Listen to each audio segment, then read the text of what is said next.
ጋር ወይን እየጠጣሽ ምን ላድርግ ይልሽ? ምንድን ነው ሰዓት ማለት? ዝም በል። አይኔ እያየ ወይን አጠጣም ከሌላ ሴት ጋር። አንቺ ወይን ስትጠጪ አልነበር እንዴ? ከወንድ ጋር ቤትሽ ክላስ ቻምጥተሽ ወይን ስትጠጪ አልነበር እንዴ? ዞር በይ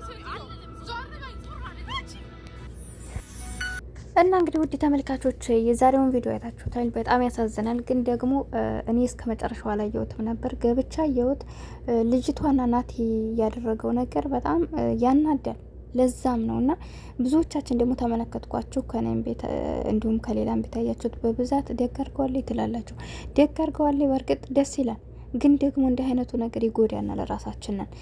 ይሄ ላይ አሁን ቢሞትባት አሳስባችሁታል? እንግዲህ ጠርሙስ ነው ደም ነው የፈሰሰውና ቢሞትባት ወይ ደግሞ ይሄ ነገር እያያችሁት ነው ሚዲያ ላይ እየወጣ ነውና ወይ ብትታሰር ገባችሁ?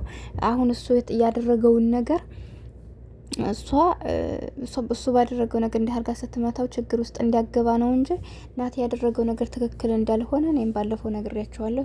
ሲጀመር ደግሞ መጥቶ የመጣበት ምክንያት እሷን ለመበቀል ነው የመጣው። አሁን ሰራዳው ማለት ነው። ምክንያቱም ባለፈው እንዲያለው በቃ ያን ሽማግሌ የላኩት አውቄ ነው ካለበት ቪዲዮ በቃ ካላስ የውሸቱን እንደሆነና ልክ ያ በመጥቶ እንደሄደው አይነት እንደሆነ እኔም ገብቶኛል። ቢሆንም ግን ደግሞ እንዲህ አይነቱን ሰው የሰው ልጅ ሲፈልጋችሁ ነው አይደለ? ካልፈለገ ደግሞ መንገዱ ያውለት መሄድ ይችላል። ገብቶችኋል አይደለ? ስለዚህ እሱ አሁን የእውነትም ሄሉን ፍላጎቱ ቢኖረው ኑሮ ትናንት እንደዛ ብለው ተጣልተዋል አይደለ? ስለዚህ ዛሬ ድጋሚ ያችን ሴት ማግኘት አልነበረበትም። አይታችኋል። ከጎን መሆን አለባት፣ እሷም ደግሞ ከጎን ሆናለሁ እያለችው ይህ ስበብ ነው። ገብቷችኋል አይደለ? እሱ ፍላጎት ስለሌለው መሄድ ስለፈለገ ነው። ግን ቢሆንም እዚህ ጋር ያኔ በጥፊያ መደባደቡ ምናምን ይሄ ችግር የለውም። ግን እኔ ደም ሲፈሰው ስላየሁኝ እሷ ችግር ውስጥ እንዲያገባ ነው። ገባችሁ እንጂ እኔ እሷ ለምን መታችሁ የሚለው ነገር ወይም ደግሞ ልክ አይደለችም እያልኳቸው አይደለም። የሰው ልጅ ሲናደድ በሚወደው ላይ እኔም ቢሆን እንደዛ ላደርግ እችላለሁ። ገባችኋል? ግን ቢሆንም እዚህ ጋር የእውነት የሚማለሱ ከሆነ ይቅርታ ተባብለዋል አይደል? ይቅርታ ብሏል። ግን ይቅርታው ለእሷም ሆነ ለእኛ ለተመልካቾች ከልቡ አይደለም። ይቅርታ አሁን ሲላት የነበረው አይታችኋል። የእውነት የሚጸጽተው በመሀሉ አንደኛ ማስገባት አልነበረበትም ከመጀመሪያው ማስገባት አልነበረበትም። ቢያስገባም ደግሞ የእውነት እሱ እንዳለው ምንም አይነት ግንኙነት ባይኖረው ከዚች ሊጋ ድጋሚ ማለት ነው ህዱ አያገኛትም ነበረ። ገብቷችኋል አይደለ? ስለዚህ እሱ ያኔ ካላስ የመጣበት እሷን ለመበቀል ነበር። በቃ ምክንያት ነው እየፈለገ ያለው ማስመሰል ነው ብያችኋለሁ። እኔ አይቼዋለሁ ባለፈው ይቅርታ እየጠየቀ ይቅርታ የሚጠይቀው ነገር ከልቡ አይደለም። በቃ ራሱን ለማውጣት ነው። ገባችሁ አይደል? ጥፋተኛ አይደለህም እንዲለው ተመልካች ራሱን ለማውጣት ነው የተጠቀመው። ግን ደግሞ እንዲህ አይነት ሰው ደግሞ ጉት ነው ይዞባችሁ ኑሮ ካልጠቀማችሁ ኑሮ እያስመሰለ ከሚጎዳችሁ ቢሄድ እኮ ይሻላል። ንቃችሁ መተው ነው እንዲህ አይነትን ሰውና ብልጥ ሰው ማለት ንቆ መተው ነው። እና ለዛ ነው እንጂ ያደረገችው ነገር ሄሉ ልክ አይደለችም እያልኳችሁ አይደለም። ወይም ደግሞ ያቺ አሁን ይዞ መጥቶ በሱ ምክንያት መጥታ እንደዛ ስደበድባት ያናዳል። ሁላችንም እናደርገዋል። ግን ደግሞ አሁን እንዳልኳችሁ የደም ስለፈሰሰው ችግር ውስጥ ትገባለች በማለት ነው። እንደውም ይሁን እህቴ ለዚህ ነው ሰብስክራይብ ያላደረኩሽ እያልሽ ነበር። አንዳንድ ሰዎች ታስቁኛላችሁ። ወላሂ እኔ ማለት ነው በፍላጎት ነው እንጂ እዚህ ጋር ማንም ሰው በፍላጎት ነው እንጂ አያስገድድን አይደለም ሰብስክራይብ አድርጉ የምንለው። ገብቷችኋል? ያኔ ሰው ልጅ ይጠቅመዋል ብለን ካሰብን ማድረግ እንችላለን። ግን ደግሞ ካልዳህል መሰለሽ መውጣት ትችያለሽ ማለት ነው። እና ሰብስክራይብ ሳታረጊ እያየሽ ነበር ማለት ነው። ስለዚህ እኔ ደግሞ ይቅርታ አድርጉልኝ ልክ የሆነ ነገር እና እህቴ ማለት ነው። ስለዚህ እኔ ደግሞ ሰው ብሎኝ ወይም በሰው አይምሮ መሄድ ሰው አይደለሁም። እኔ በራሴ ነው የመሰለኝን ነው ምለው ወይም ደግሞ ለራሴ ይጠቅመኛል የምለውን ነገር ነው ሁልጊዜ የማስተላልፈው። አይጠቅመኝም ካልኩ ደግሞ ለራሴ የማልፈልገውን ነገር በሰውም ላይ ማድረግ አልፈልግም።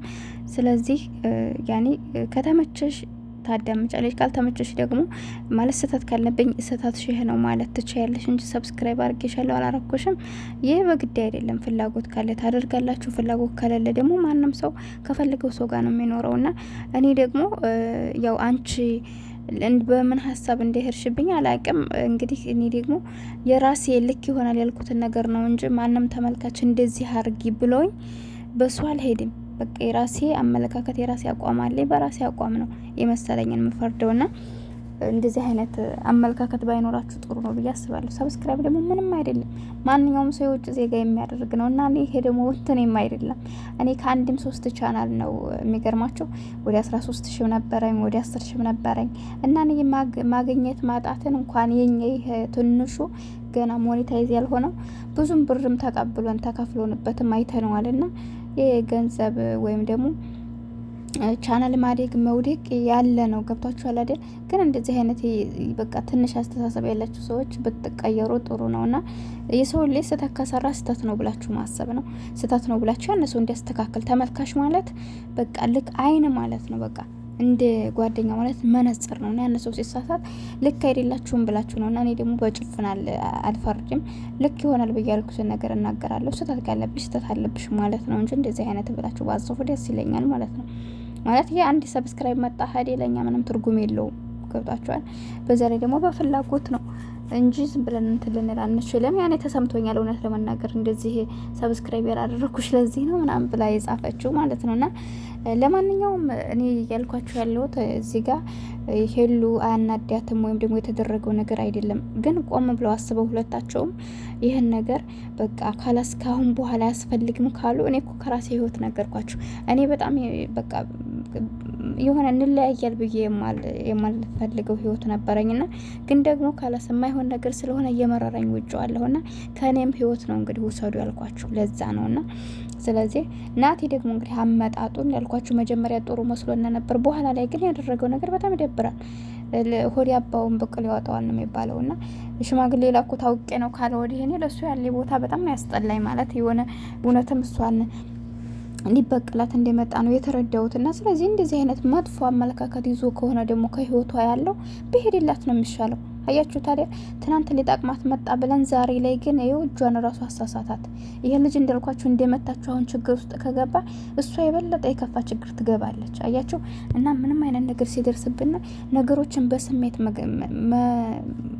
ማለት መምራት የለብንም። ስሜታዊ ታውቃላችሁ፣ ስሜት በሆነ ሰዓት የሚሳሳተው ነው ወይ ስሜቱ ነው ውስጥ ችግር ውስጥ የሚገቡት። እንዳልኳችሁ በሽታ ውስጥ ሊወርቁ ትችላላችሁ፣ ወይ ደግሞ የሆነ ነገር አይምሯችሁ ቀውስና መኪና ውስጥ ትገባላችሁ። በጣም ብዙ ችግሮች ይመጣሉና ስሜት በጣም ከባድ ነው። የስሜት ተገዥ መሆን የለብንም፣ ማስተዋል አለብን ለማለት ያክል ነው እንጂ ልጅቱ በጣም ታናዳለች። ናት የራሱ በደንብ ቪዲዮውን አዳመጥኩት። ተመልሶ እሷ ጋር ምን ያልከሰክሰዋል። ስለዚህ የሰው ሲጀመር አያስፈልጋትም። እንደውም ንቃ ረግጣ መተው አለባት። ምንም አይረባም። የእውነት የድሮ ናቲው አይደለም። ገባቸው። ትናንት ራሱ ሲናገር የሰማሁት ምንድነው ያለው? ያንቺን አይነት ነገር እኮ ድሮ ነው ያለቀው አለ። ድሮ ካለቀ ታዲያ ለምን ተመልሶ መጣ ወደ ህይወቷ? ምንስ ቢሆን ሴት እናት አለው አይደለም እንዴ? ሴት እህት አለው። ልጅ ይመጣል ወደ ህይወቷ። ስለዚህ በጣም ከባድ ነውና ለእናንተም ትምህርት ይሆናችኋል ለማለት ፈልጋለሁ። በተረፈ ወዳችኋለሁ፣ አከብራችኋለሁ። ስህተት ካለብኝ አሁንም ማረሙኝ። ስሜታዊ